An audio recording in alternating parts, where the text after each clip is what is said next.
covered. So Yep. here we are. And this is a live look We're here in now the at Miami 309, Valley. yeah. Yeah, we're just about there. And you know, everybody's looking up right now. Make sure you're still wearing your glasses, but once it does complete totality, you can take your glasses off. That's when you can start taking the pictures, capture the moment. I saw somewhere online they were saying, obviously take pictures of the sun, of the sky. There it is. Ooh, look at that. Wow. That's beautiful. That's amazing. But make sure to take pictures of everything going on around you too, because of course you wanna remember this one, but you also want to remember the people that you're with, that you're going to be able to keep it with. Yeah, we're going to go to Sartaj Singh. He's in Wapakoneta for us. How's it looking out there, Sartaj?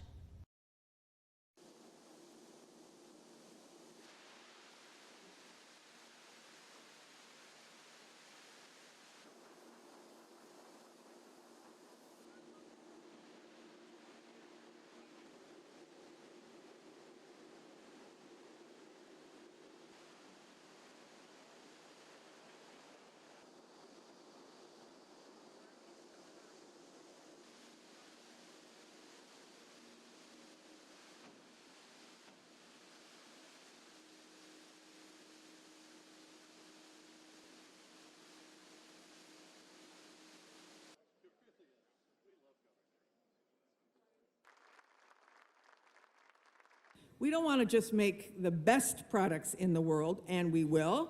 We want to make sure that we make the best and cleanest products in the world. We want to make those products here. We want to stamp them made in America. We want to use them here. We want to export them across the world. This is who we are.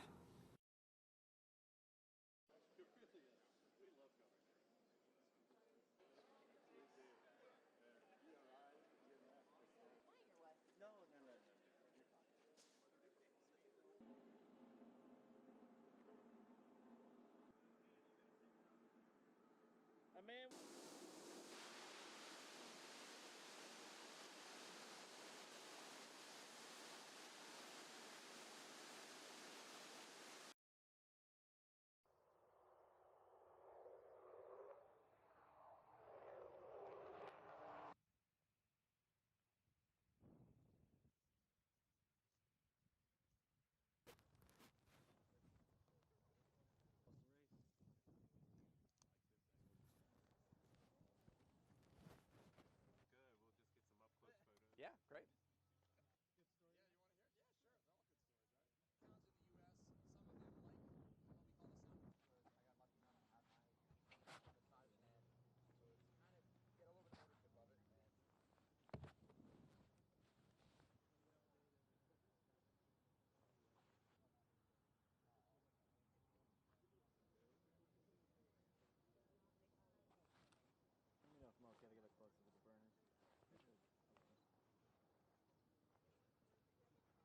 And so this tail is special. That's why we're here at the museum, I know. And it has those 2 kills in combat. And these are a few of the last kills from U.S. fighters. I know there's been, one in the last couple of years, but 99 was the last kind of larger conflict, if you will. And this has 2 kills within seconds of each other.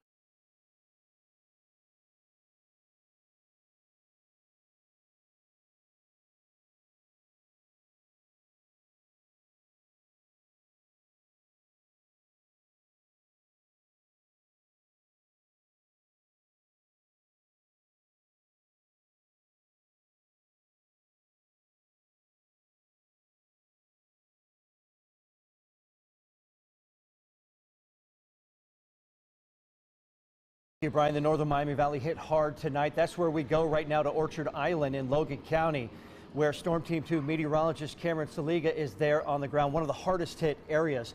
Cameron, what are you seeing and hearing right now? Yeah, here into Orchard Island, we saw a lot of damage here as we entered on in here earlier in the evening hours. And what's been the constant here is the emergency vehicles. They've been coming in and out, and they've been going inside homes, getting people out, making sure everyone is safe, and helping people to recover from this storm. And as you can see here to the right of me, there is some damage. Not quite sure what exactly it was. It does look like it was a living facility or a living building, because you can see some bathroom stuff here. You can see the sink and some beds. So this is completely destroyed. And then as you can see behind, we can't walk to it, and that is because there is water in the way there, and that is the where you could dock your pontoons. It is pretty destroyed here at the moment. There's a lot of debris all over the area, and that is pretty much a scene all around here into the areas around Orchard Island. And as you could pan around here as well, you could see this. You could see this sheet metal. The sheet metal was torn off of some building and wrapped around this stop sign. So that really just shows you the sheer power of some of these storms here as we went into the evening hours. And I did speak to one person who actually lives here.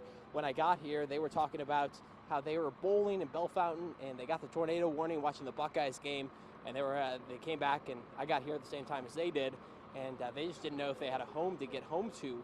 And so there's still people looking and seeing if they have a home remaining, still people getting out of their homes here as we go into the 11 o'clock hour, and it looks like it's going to be continuing here as we go through much of the nighttime and into the days to come. In Orchard Island, meteorologist Cameron Saliga, 2 News.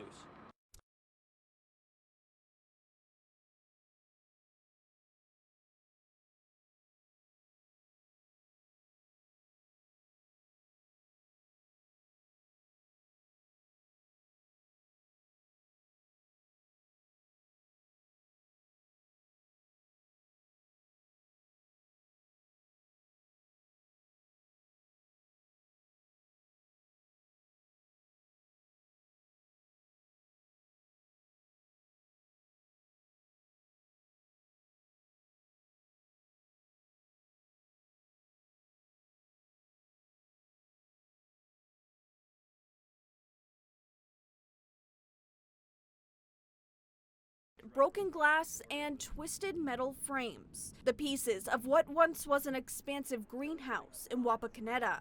I'm at a loss for words at this point. Wapakoneta Mayor Steve Henderson says he was woken up in the middle of the night because of the storm and drove to the site early Saturday morning. I apologize, but I don't look like a mayor right now, but it's 4 o'clock in the morning. The facility belongs to the Ohio Greenhouse Company stationed on Progress Drive. The 20 acres of hydroponic greenhouse grew tomatoes and strawberries. Literally got a lump in my throat because of their investment in our community. Nearby on State Route 501, the storm blew over semi-trucks, tore down power lines, and ripped through buildings. Truck driver James Baker says he was spending the night at the TA truck stop when the storm came through. It blew my side window out, filled my truck with gravel and debris and wood and glass.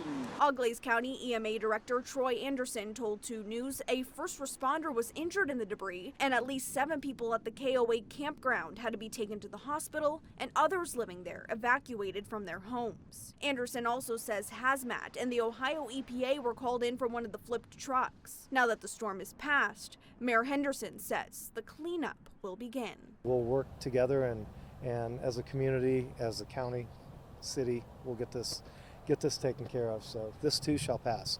And Wapakoneta's mayor tells us that there were plans to expand this greenhouse site. Now he's hopeful that they can rebuild and also continue with those expansion plans. In Wapakoneta, Allison Gens, 2 News. President Biden wants manufacturing to make a comeback in America, and he's calling on Congress to help make that happen. President Joe Biden joined industry leaders in Hamilton Friday to talk manufacturing in America. Getting products faster and cheaper and reliably and out-competing the rest of the world. That's what it's about. The president believes increasing manufacturing across the country can help America solve its own supply chain problems and cut inflation. He's asking Congress to pass the Bipartisan Innovation Act, which would allow the government to invest in manufacturing companies and help them increase production. That one of the best ways to fight inflation is to bring prices down, is to strengthen the resilience of our supply chains. And that includes making more things here in America at home. President Biden also introduced a new compact between some of the industry's largest and smallest manufacturing companies. The agreement allows the companies to share resources that would also help increase production. Every General Electric, Honeywell, Siemens Energy, Raytheon, Lockheed Martin, there are hundreds, for every one of them, there's hundreds of, if not thousands of smaller suppliers that help these iconic American businesses compete globally. To help push for the Bipartisan Innovation Act, Senators Rob Portman and Sherrod Brown joined the president. They believe this bill is vital to Ohio's manufacturing future. This is very important to Ohio. We just have an announcement by Intel to make a $20 billion investment in the Columbus area But he said it could be about $100 billion if we get this CHIPS Act passed, which is part of this competitiveness legislation. You will never hear him use the term Rust Belt. We're burying the term Rust Belt. We were burying it in Columbus with Intel. We're burying it in Cleveland with the Export-Import Bank. We're burying it in Cincinnati with GE and UPM and Butler Tech and UC. And both the House and Senate are working to iron out the details of the Bipartisan Innovation Act. The president hopes they can have it on his desk to sign soon. In Hamilton, Riley Phillips, 2 News Today, working for you.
It's an incredible setting. I mean, I've taken a little bit of time to walk around and take a look at everything this amazing place has to offer, and it's fascinating.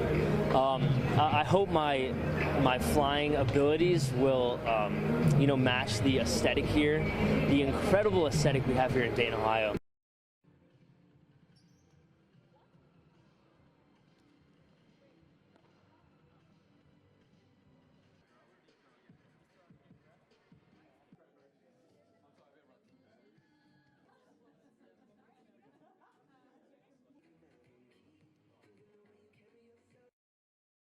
Live from Centerville Stadium, welcome to 2 Sports. I'm Jack Pohl along with Joey DiBerardino, and you can feel the excitement growing. We are a little over a half an hour away from the kickoff of what I like to call the Herbstreit Bowl, but beyond the family, Kirk Herbstreit and his son playing against his alma mater tonight, there is a football game to be played between 2 pretty good teams, Joey. Yeah, what a special night this is here in Centerville. The return of Herbstreit playing against his son, Chase, going against his alma mater. St. Xavier bringing a pretty tough team here to Centerville to face the Elks. The Elks, in fact, coming off a pretty big win, 31-21 over Lakota East. And the other Lakota school beat St. Xavier. The Bombers falling in their Week 1 matchup to Lakota West. So they have a chip on their shoulder coming in, something to prove in this game. Centerville, of course, looking to stay undefeated. All right, Julian, thank you. Turning now to weather, take a look at this sunset from this evening. This was shot by a photographer in Greene County. Is that not beautiful or what? Gorgeous end to what was a beautiful day as we bring in Chief Meteorologist Brian Davis. Delegates for the NATO Parliamentary Assembly may have left, but the sounds of peace could still be heard in Dayton tonight.